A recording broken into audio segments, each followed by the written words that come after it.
Well, thank you for joining us once again. Welcome to Grace. We've covered quite a distance in our journey through the Bible, having finally arrived at the four gospel accounts a week or so ago. And we began exploring those in those earlier studies. But the one thing that's been glaringly apparent throughout the entire series to me is the lesson that God wanted the children of Israel to learn about the meaning of his compound Jehovah name. That's where it's been all along. Learning not to put any trust in their own capacity, their own abilities. Flesh doesn't have it. And to put all their trust in the name of the compound name of Jehovah. To call upon his name and then to learn to trust upon in his name and in his name solely. That's the area. That's the main facet of everything we've been studying all the way through the Old Testament, all the way up till today. The error in judgment made by Lucifer when he expressed his intent to be just like the Most High God, proving that he failed to recognize God's unlimited capacity, began to trust in his own capacity, is the failure that God does not want Israel to make, because Israel will ultimately be God's earthly replacement agent for Lucifer. Everything that was true of Lucifer in time past, as far as being on the holy mountain of God and walking up and down amongst the stones of fire, and every precious stone being his covering and being light, will be true of Israel in time future, as Israel takes the place, in a sense, of Lucifer. And we know that Lucifer had been in the garden. That's where it all began, not in the garden, but in Eden, the territory called Eden.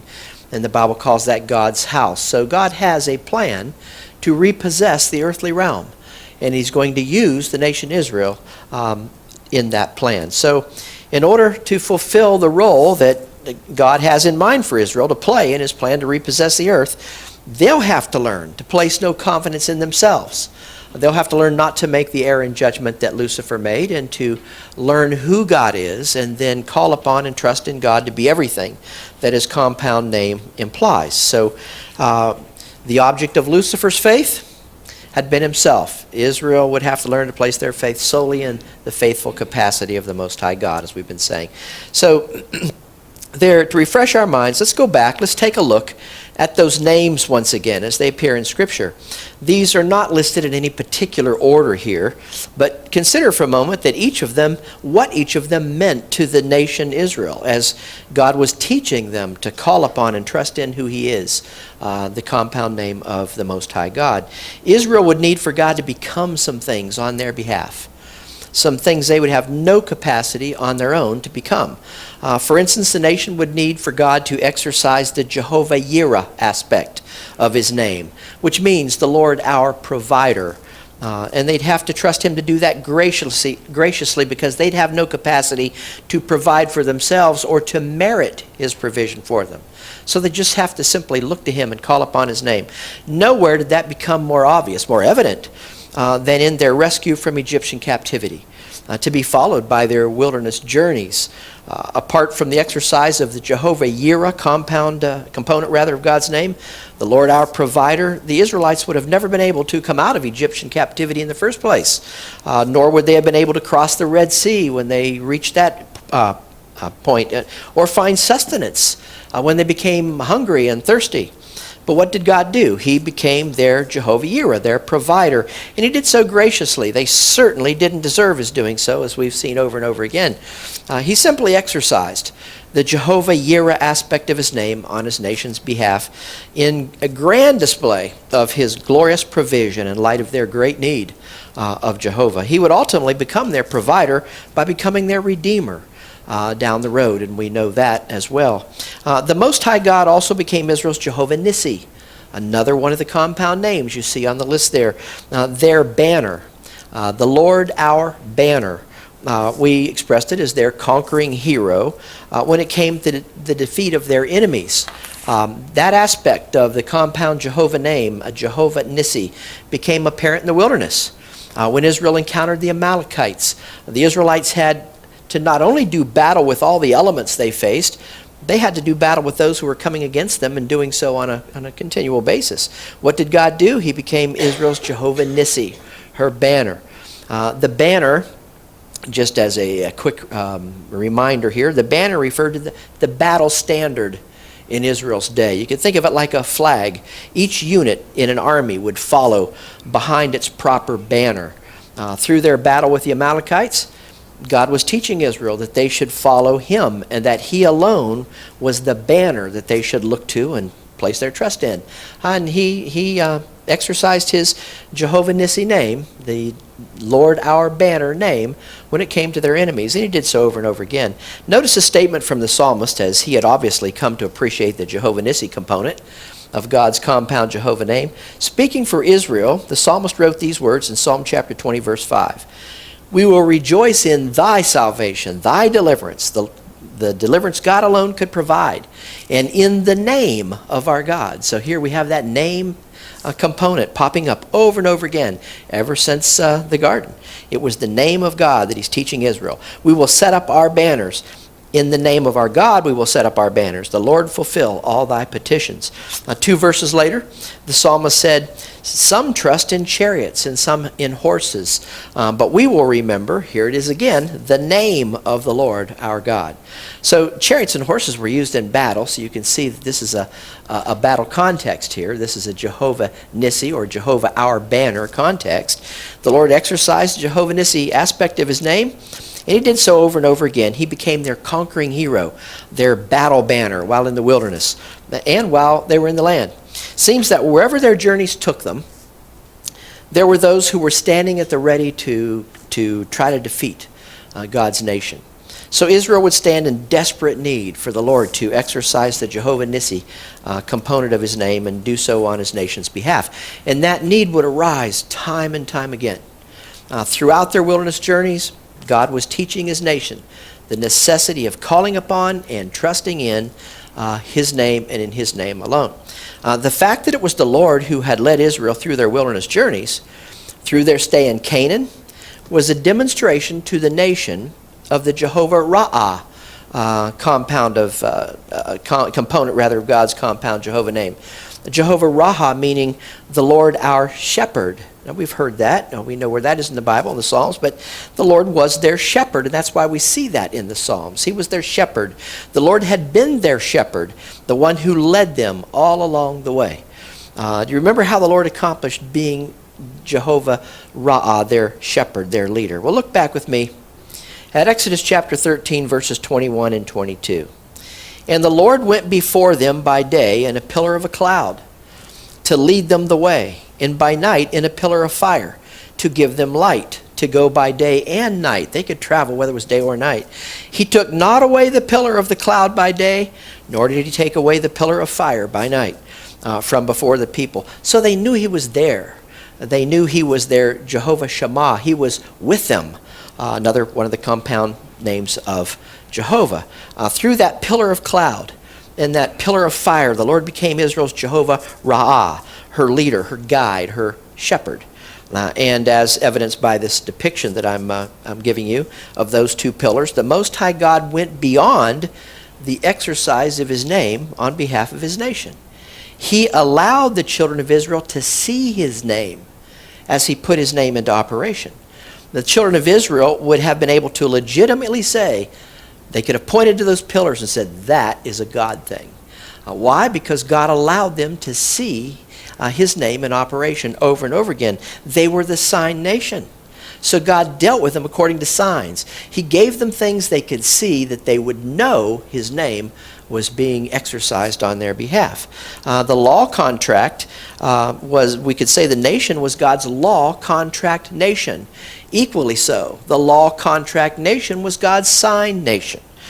Through the prophet Isaiah, God revealed to his people that a child would be born to that nation, and that this special child would become their earthly king. I'm sure you recall Isaiah's words in Isaiah chapter 9, verses 6 and 7. Listen again to this all-familiar prophecy. I know you folks have heard it. We're going to hear it again right here. Isaiah chapter 9, verses 6 and 7. For unto us a child is born, written long before that child was born. Unto us a son is given, and the government shall be upon his shoulder, and his name shall be called Wonderful Counselor, all beginning with capital letters because these represent the compound Jehovah names. Wonderful Counselor, the mighty God, the everlasting Father, the Prince of Peace. Of the increase of his government and peace there shall be no end, upon the throne of David and upon his kingdom, to order it and to establish it with judgment and with justice from henceforth even forever. So this king was going to reign. This child was going to become their king and reign forever and execute judgment and justice in the earth. Who was going to perform this? Israel? No, the zeal of the Lord of hosts will perform this. So God was going to bring it about. At least 100 prophetic statements, there are books out there, I think 2 or 3 of them, 100 prophecies of the Old Testament fulfilled through the birth and life and ministry of Jesus Christ on the earth. Over 100 prophetic statements about Israel's promised coming king. And those statements were made centuries before the king came upon the scene. Statements that were fulfilled, again, with Christ's birth and ministry to the nation Israel. We need to understand that while we're in these 4 gospel accounts, Matthew, Mark, Luke, and John, we're reading about Christ's birth and his life and ministry to the nation Israel. We're not reading about him establishing something brand new with us, with the church today. Matthew, Mark, Luke, and John are called New Testament. They're still not New Testament books. They're pre-New Testament books because Christ had to die before the New Testament would be initiated with Israel, and they'd get a taste of that. But we're in these gospel accounts, so we're looking back at how the prophets foretold about the life of Christ. Israel had only to look back at their Old Testament scrolls and what they had to say about their coming king, and then compare what they saw in their scrolls to what God gave them to see through the birth and life of Jesus Christ in order to connect the dots and be able to identify who had come, the child that had been born, as their Messiah, their true Messiah.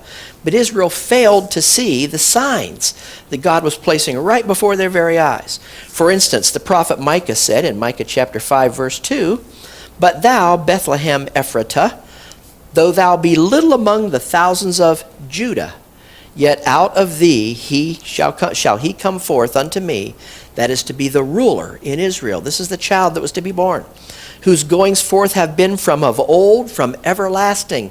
This is the one who always was, who is and will always be. The child to be king would come out of Bethlehem, said long before the child was ever born. Micah prophesied that 700 years plus earlier, which is precisely where the Christ child was born. He was born in Bethlehem. The books of Matthew and Luke name the town of Bethlehem as the birthplace of Jesus Christ. So when we get to the Gospels, we see the fulfillment of prophecy concerning the coming child, the coming king. The fact that Israel's coming king would come from or be born in Bethlehem when compared with the birthplace of Jesus Christ was itself a sign given to the nation, but that would only be one of a multitude of signs that God would provide for the sign nation Israel. We could go back much earlier than Micah. Notice this statement in Genesis chapter 49, verse 10, made as early as 1,400 years prior to the birth of Jesus Christ. Jacob was blessing his 12 sons in this passage, and his blessing to Judah was particularly telling. Notice what Jacob prophesied concerning Judah, his son Judah. Genesis 49:10 once again.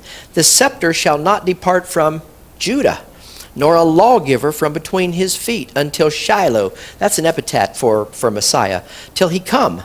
And unto him, the Messiah, shall the gathering of the people be." So Jesus was born some 2,000 years after Jacob died.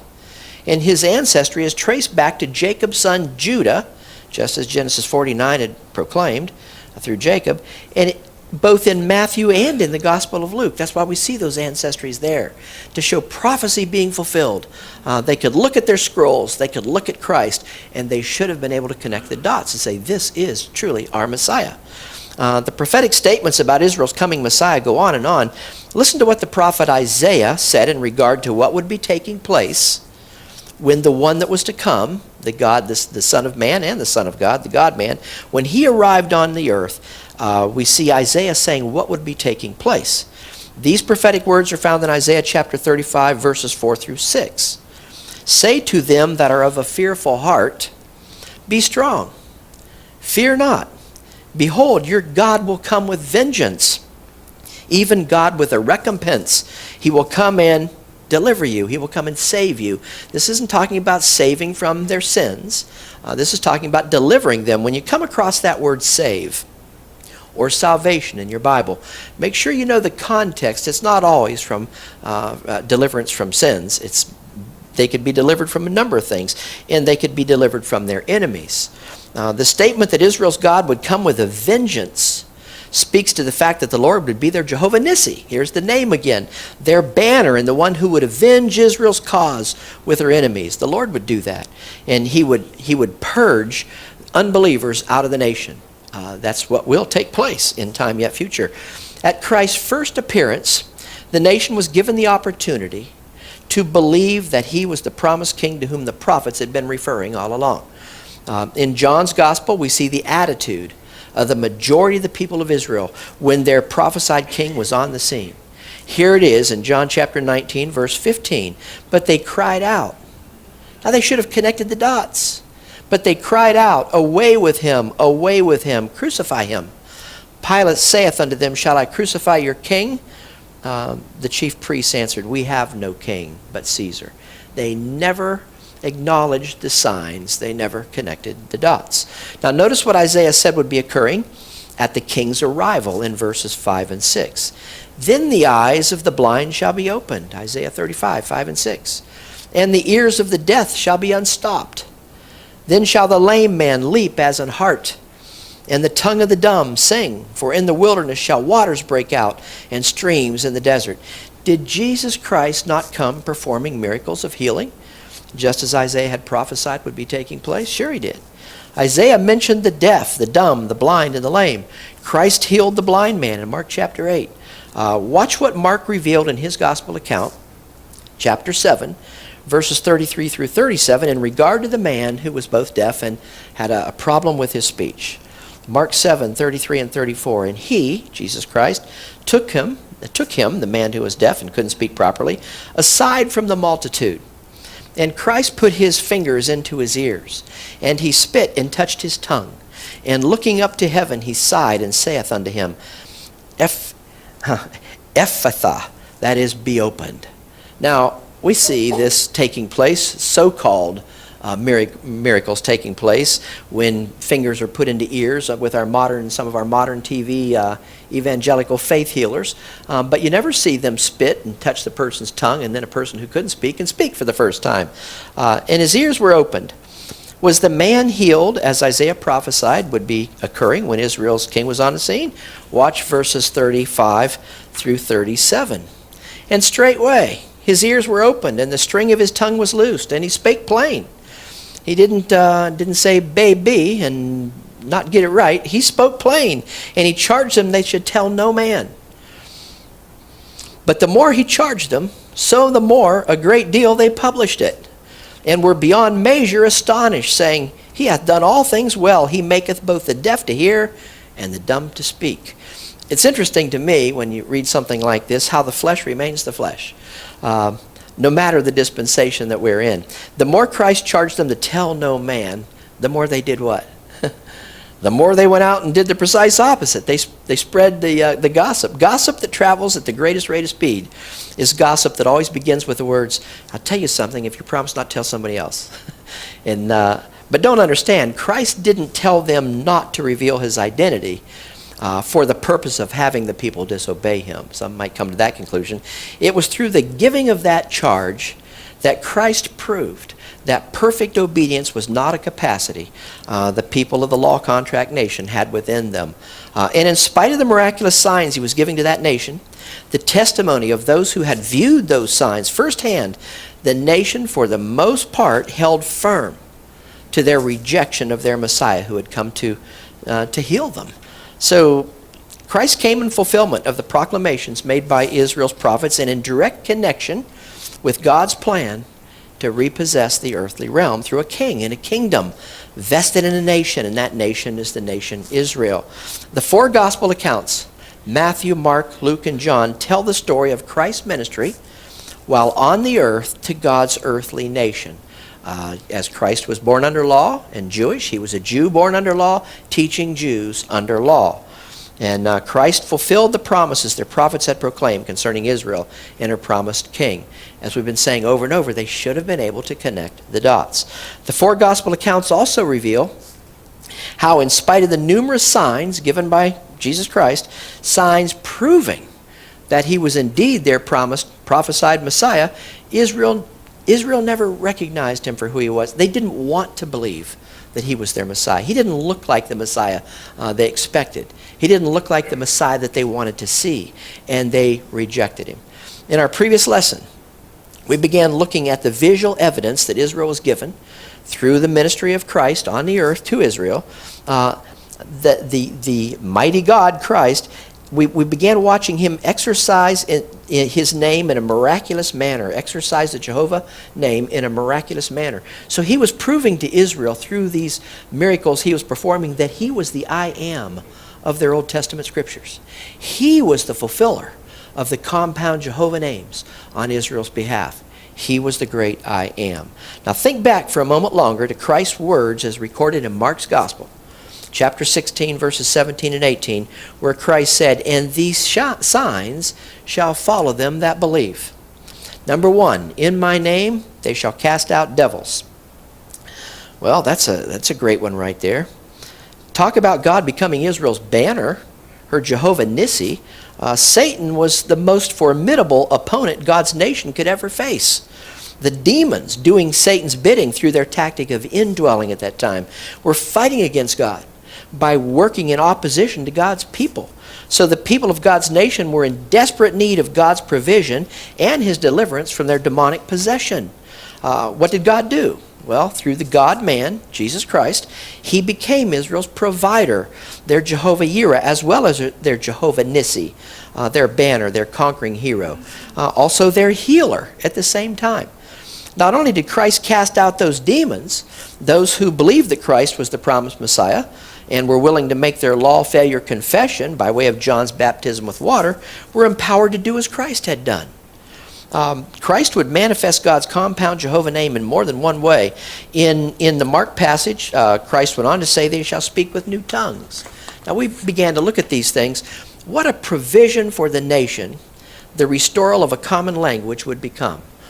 Restoring a common tongue or language was necessary for the Jews who had been living in those outlying areas and who were speaking only the language of the area in which they lived. For those Jews to understand the Holy Spirit's ministry through the apostles at Israel's High Holy Feast Day of Pentecost, where Israel was given a taste of their promised coming kingdom and the restoral of a language, they could all hear in their own language what was being spoken. One sign of that promised earthly kingdom was that God would restore that common tongue, that common language, so that all people could serve him with one consent, the Bible says. When it came to their common language, the Lord became Israel's provider. He provided that language, their Jehovah Yireh. So you can see over and over, it's all about the compound name of God and teaching Israel that lesson. They shall take up serpents, a third thing. If they drink any deadly thing, it shall not hurt them, Christ went on to say. Here we see the provision of health and well-being for the believers of the nation. Anyone that wants to hear about health, wealth, and prosperity should go back to Jesus Christ on earth and what Israel, the law contract nation, the sign nation, was promised, because they were given those signs. But notice the fifth sign revealed by Jesus Christ to show the nation Israel that their promised earthly kingdom was lying right at their doorstep. The king was among them. Sign number 5 was that they shall lay hands on the sick. They might, should, could. What's it say? They shall recover. Quite different from what we see in our day. Christ came healing the sick. Christ came giving Israel a most vivid demonstration of the Jehovah Rapha aspect of God's compound Jehovah name. The Lord is our healer, Israel could say. When foretelling the nature of Israel's promised earthly kingdom, Isaiah said in Isaiah chapter 33, verse 24, another very familiar verse to most of us here, "And the inhabitant of that earthly kingdom shall not say, I am sick. The people that shall dwell therein shall be forgiven their iniquity." Not only would he be their redeemer, he'd be their healer, their Jehovah Rapha. So it's all about his name. God hadn't given Israel just one sign of the nearness of their promised earthly kingdom through the ministry of the one who had come to manifest God's compound name. Jesus Christ, he gave them numerous signs, signs after sign after sign. For the Jews require a what? Sign. Paul said in 1 Corinthians chapter 1, verse 22, and God gave them a sign. The Jews require a sign. God gave them signs. Israel is not only the law contract nation, as we've been saying, they were also God's sign nation. God has had no other sign nation. There is no other sign nation but the nation Israel. So the evidence of that's a God thing, Israel could legitimately say. It's being said today, and God's being accused of things he's not doing. He's being credited with things he has nothing to do with. So, we need to understand what's happening and why. Physical healing was a sign, not only of the presence of Israel's promised king, but of the nearness of Israel's promised earthly kingdom. The gospel accounts are jam-packed with the fulfillments of prophecy that came through the earthly ministry of Jesus Christ to the sign nation, Israel. It was just as the prophet Isaiah had foretold in Isaiah chapter 53, verse 4, where Isaiah said, surely he hath borne our griefs and carried our sorrows. Yet we did esteem him stricken, smitten of God, and afflicted.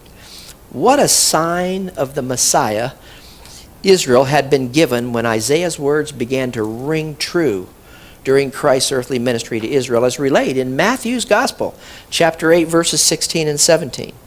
When the even was come, they brought unto him many that were possessed with devils. So here we have it all over again. And he cast out the spirits with his word, and he healed how many? He healed all that were sick, that it might be fulfilled, which was spoken by Isaiah the prophet, saying, himself took our infirmities and bare our sicknesses. So when we look at the four gospel accounts, since we're doing our journey through the Bible, Matthew, Mark, Luke, and John, link those four gospel accounts to the prophets of Israel. Because what those four gospels are doing is telling us from four different perspectives how Christ became the fulfiller of the prophecies, speaking of the great I Am and God's compound Jehovah name. We could go on and on matching the writings of the prophets to the fulfillment of their prophecies through Jesus Christ, but Israel's Messiah. But just be very careful as we go through these four gospel accounts, not to read yourself into to God's law contract program and the earthly ministry of Jesus Christ to the sign nation. A lot of people look back at Christ's earthly ministry and they say, that's what we're to do. That's what we're to follow. You've seen the bumper sticker. What would Jesus do? WWJD. Now, well, Jesus would do everything the law required him to do because he was a Jew under law teaching Jews under law. But be careful not to associate yourself with God's law contract program. To be associated with the signs of the sign nation is the same as to be associated with the law contract program. Many are anxious to claim Israel's signs today. They're looking for those signs, but they'd better rethink what it would mean to have God deal with them according to the law contract. The program underway, the program under which God had been operating with the nation while his signs to that nation were being manifested. So while the signs were being exercised, the law was in place. So people who want to go back and claim those signs had better rethink their desire to go back and live under the law. Unfortunately, some think they are and that they're doing it successfully, but not the case. Now, a little later in our Bible journey, when we move from the four gospel accounts into the book of Acts, we'll be looking more closely at the gift of tongues and at the gift of healing. What was taking place there? Why was Paul doing some of these things? We're going to be looking at that. And we're going to be looking at those gifts as those gifts related to the nation Israel and her promised earthly kingdom. But for now, I want to look at some other signs that Christ relayed to the people, the nation, in the four gospel accounts, because it's not only the signs that he performed in connection with the kingdom and the empowerments to get through their tribulation and enter their kingdom, he gave his disciples some other signs. He talked about some signs. And he did so in the book of Mark. And he began to display these signs to show the nation this is what will be taking place. What else could Israel expect to see with their eyes in regard to the approach of their promised earthly kingdom? Now, they saw him perform the signs of that kingdom. The answer to that question is the nation could expect to see certain signs regarding the final 7 years sitting in Israel's fifth and final bucket of wrath. The bucket which must be empty before the return of Israel's king in the setting up of Israel's earthly kingdom. The king came the first time, and the people to whom he had come, the people of Israel, didn't want him. They rejected him as their king, and they cried out for his crucifixion. As you recall from one of our previous lessons, prior to the initiation of that final 7-year time period, sitting in Israel's fifth and final bucket of wrath, God postponed the fulfillment of his program. He postponed the pouring out of the last 7 years that Gabriel prophesied to Daniel.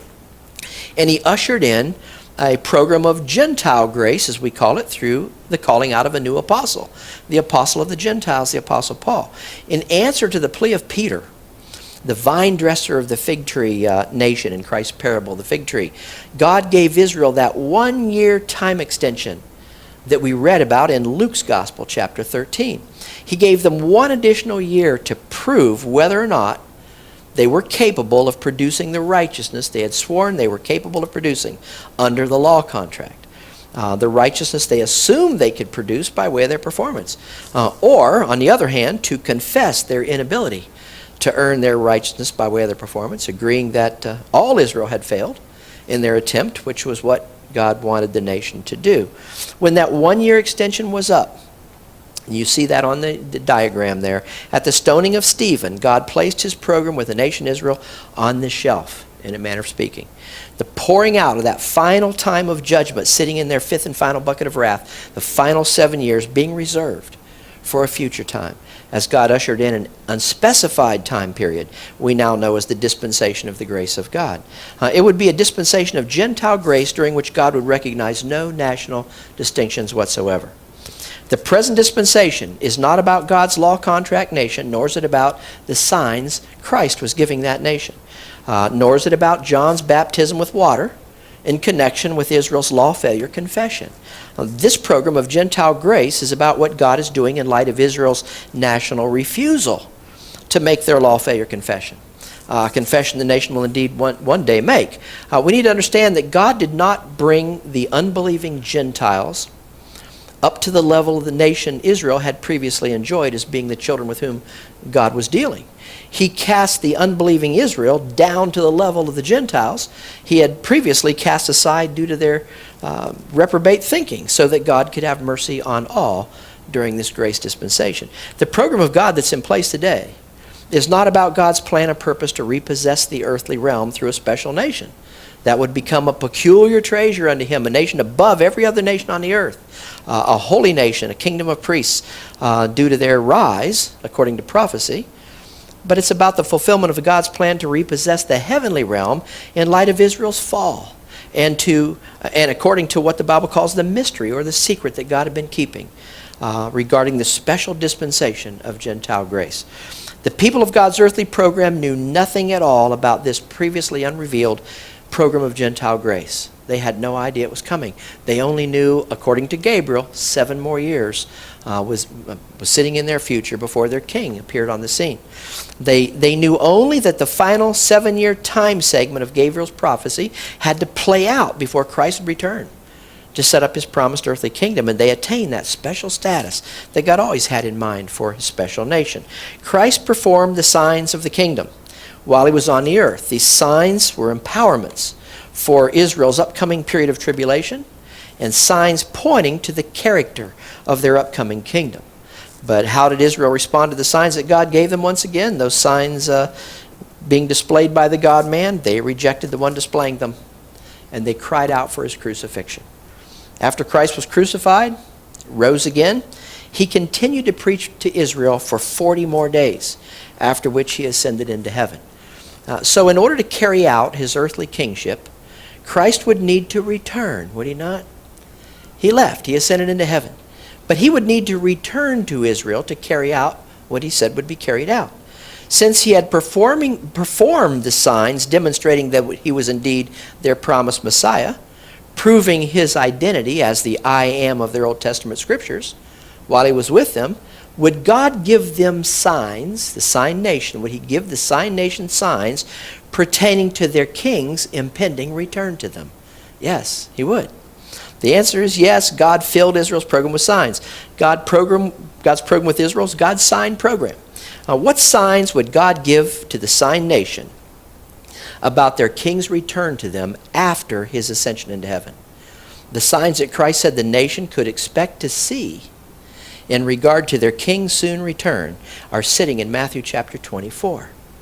It's not about us. It's not about a rapture of a church today. This is about what Israel could expect to see.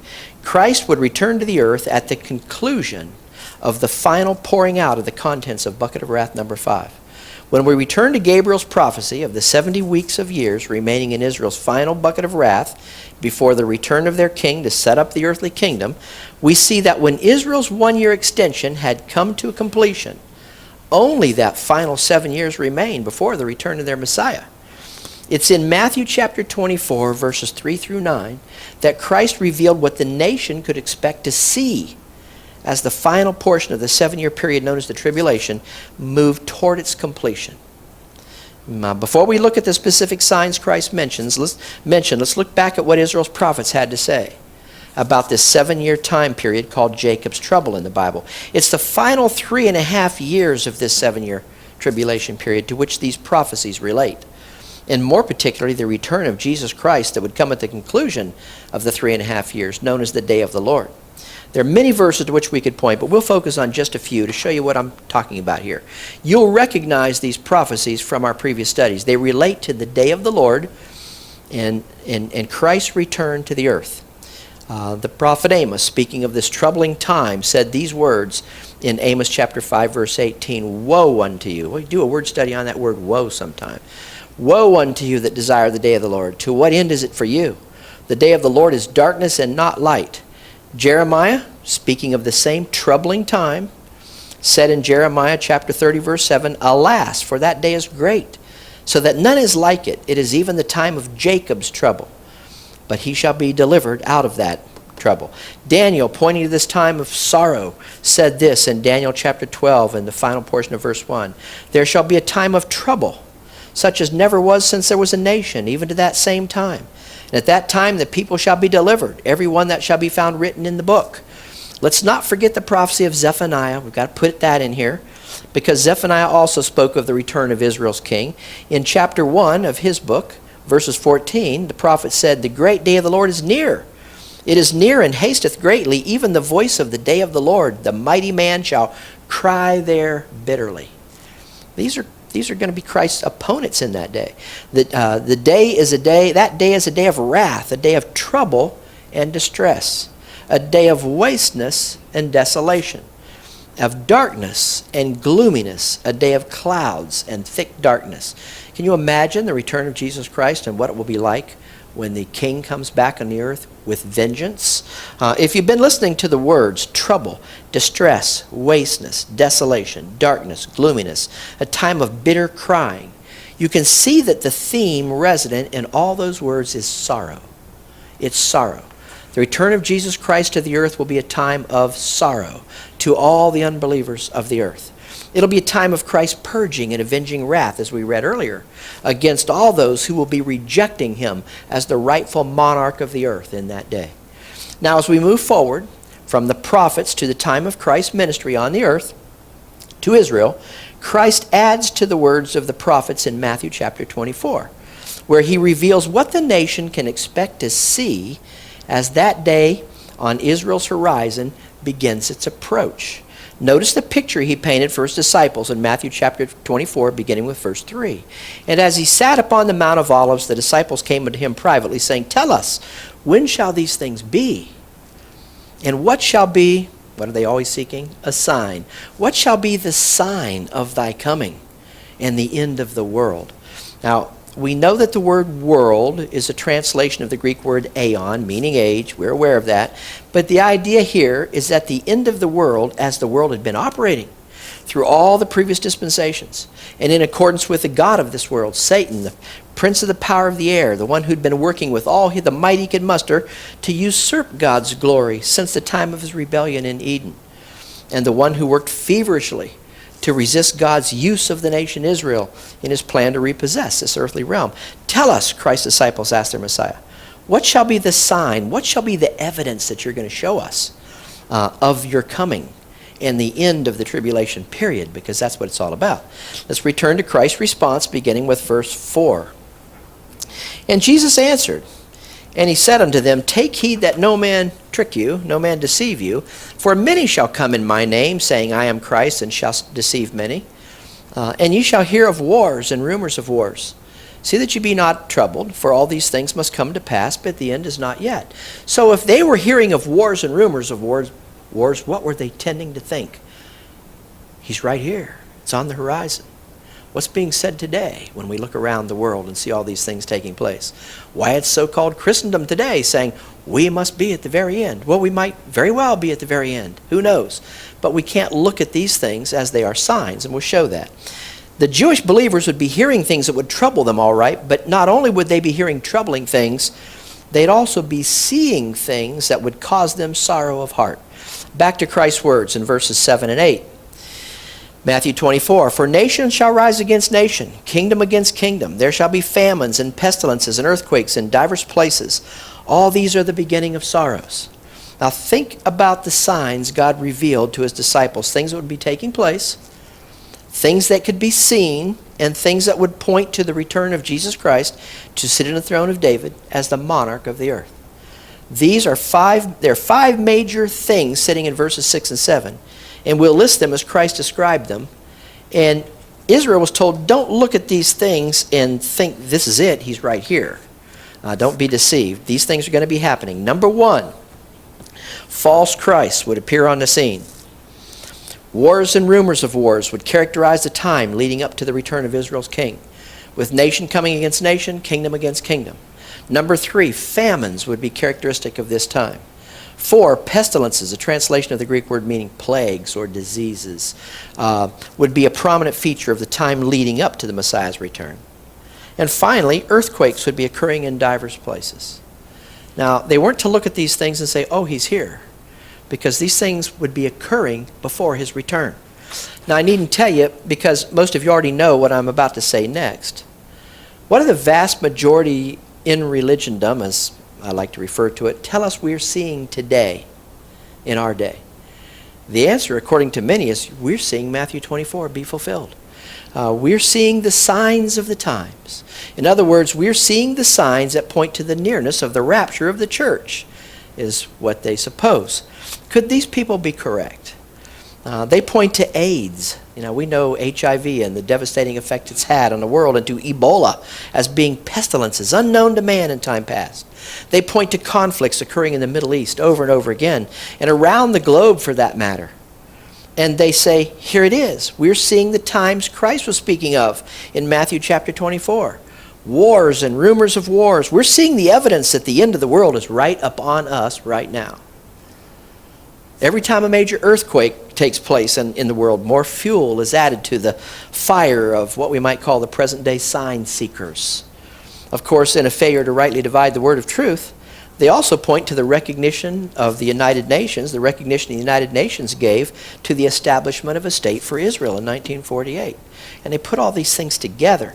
Naturally, if you connect the prophetic regathering of the Jews to the land God promised them to the 1948 UN decree, allowing for the establishment of the Jewish state, and then you connect the wars and rumors of wars we see in our day, add in the current pestilences we read about in our newspapers, and of course then mix in the fact that earthquakes are indeed taking place around the globe, you can see where these religious folks come up with the idea that we are seeing the signs of Israel's times, and that therefore the end of the world, as Christ spoke of it in Matthew 24, is knocking at our door right now.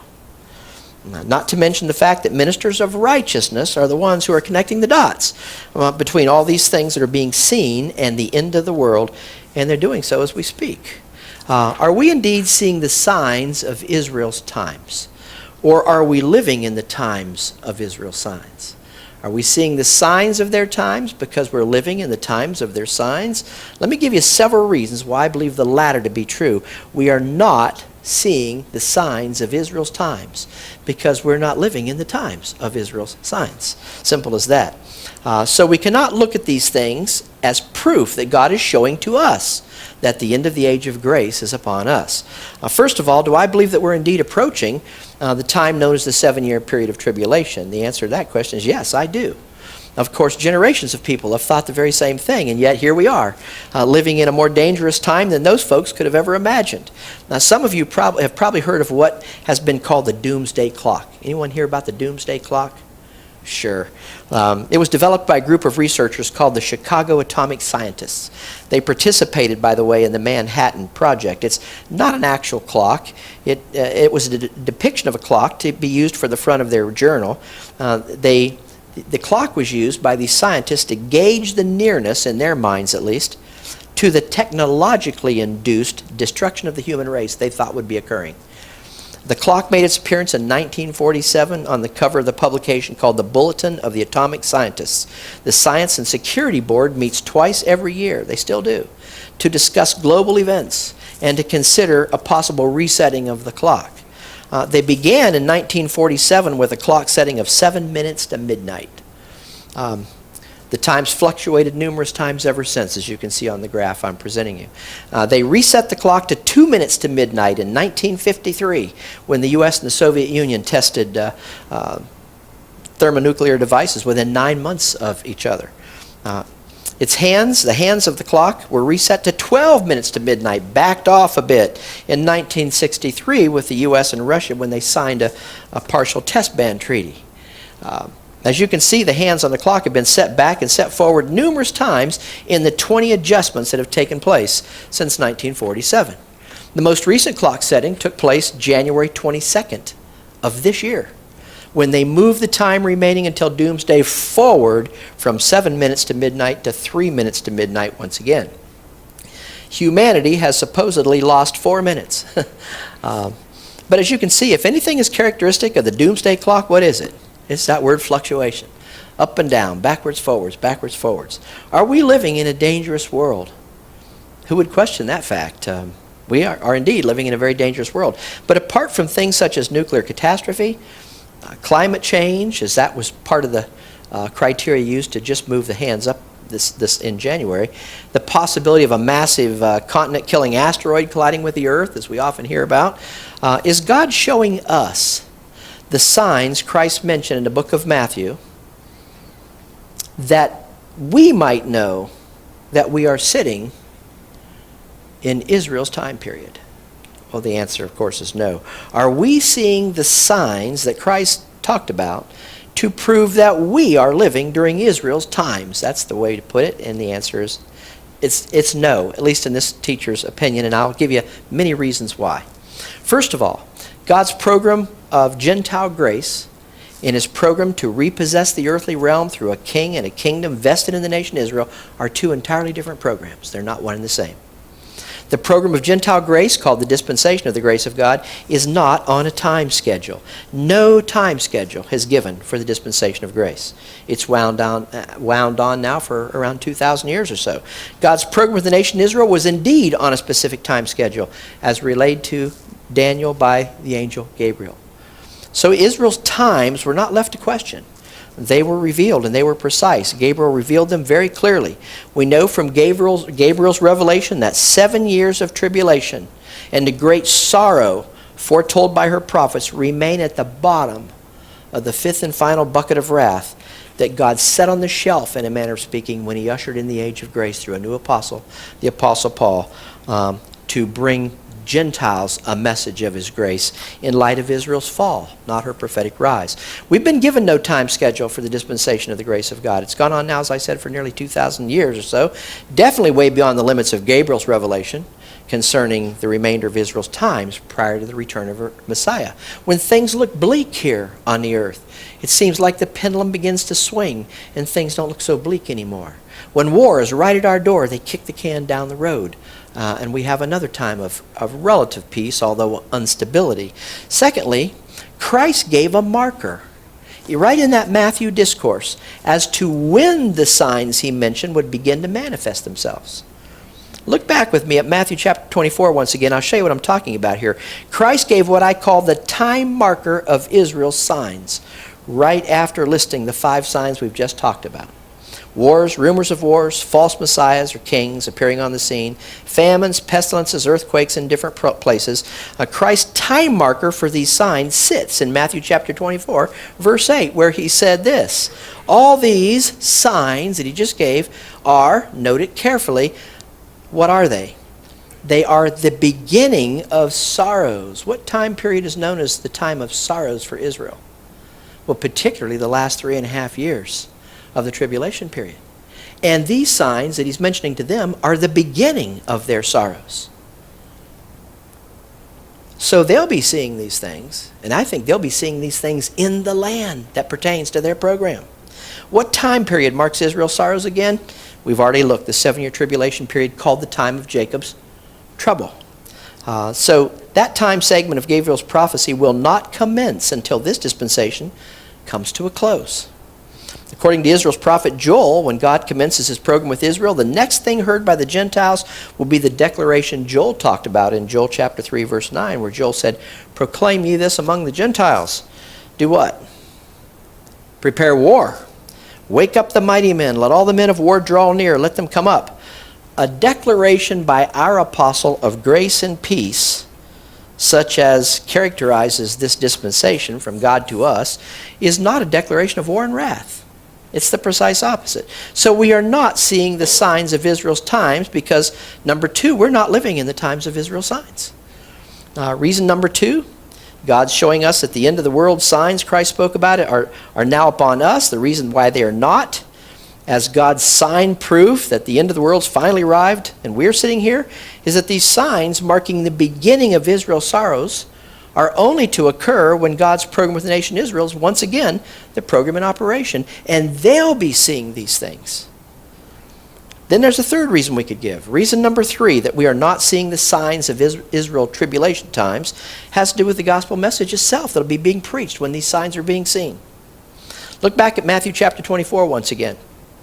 Notice the message that will be being proclaimed during the final 7-year period, known as the time of Jacob's trouble. Here it is in verse 14.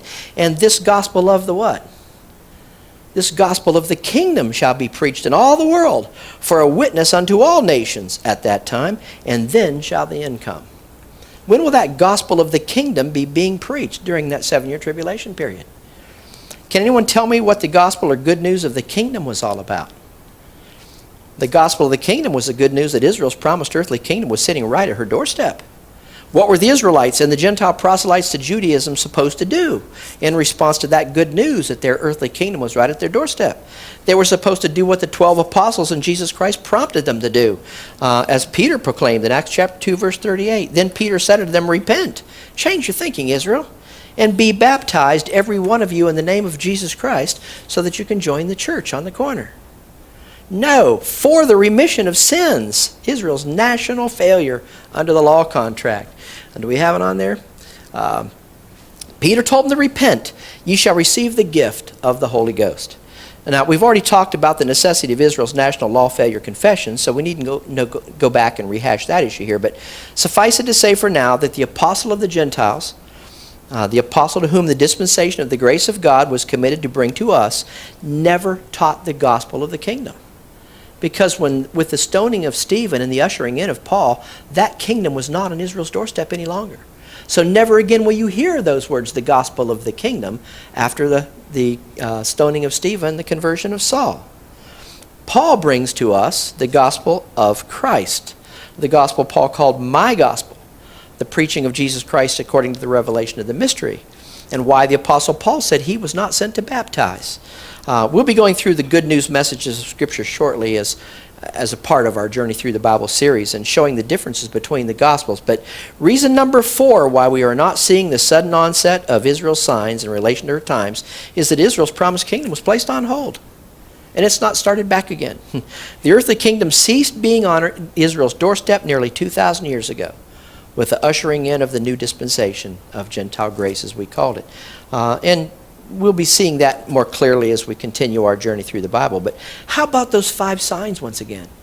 How about the 5 signs that Christ mentioned? Those signs themselves are 5 more reasons why we are not seeing the onset of the signs of Israel's final 7-year time period. Christ mentioned wars and rumors of wars. Certainly we are seeing world conflict today. We know that.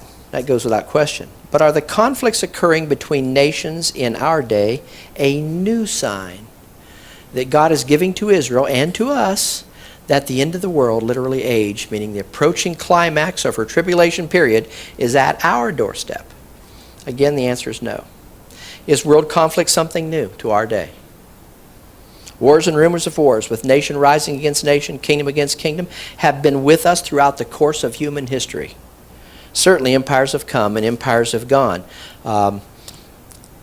These probably won't do a whole lot of good, but writing is very small. But the people watching this presentation can see that there are a lot of things, a lot of conflicts that have taken place that relate to the human story.